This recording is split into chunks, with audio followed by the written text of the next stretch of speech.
लोणेरे उड्डाणपूल धोक्यात 6 महिन्यातच तडे, निकृष्ट कामाचा आरोप। रायगड जिल्ह्यातील माणगाव तालुक्यातील लोणेरे येथील मुंबई गोवा महामार्गावरील उड्डाणपूल प्रवाशांच्या सुरक्षिततेसाठी धोकादायक ठरत असल्याचे समोर आले आहे। अवघ्या 6 महिन्यांपूर्वीच पूर्ण झालेल्या या पुलावर मोठमोठे तडे गेलेले असून बांधकामाच्या दर्जाबाबत गंभीर प्रश्न उपस्थित होत आहे।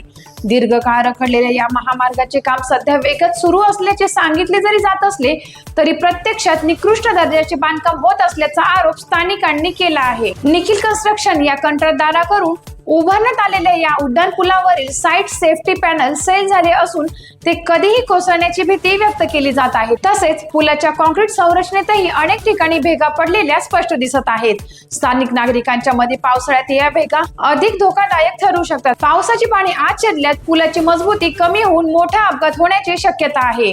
महामार्ग विभागाच्या दुर्लक्षाकडे परिस्थिती उद्भवल्याचा आरोप नागरिकांनी केला आहे। दरम्यान पुलाची तात्काळ तांत्रिक तपासणी करून दोषींवर कारवाई करावी व आवश्यक दुरुस्ती करावी अशी जोरदार मागणी नागरिकांकडून करण्यात येत आहे।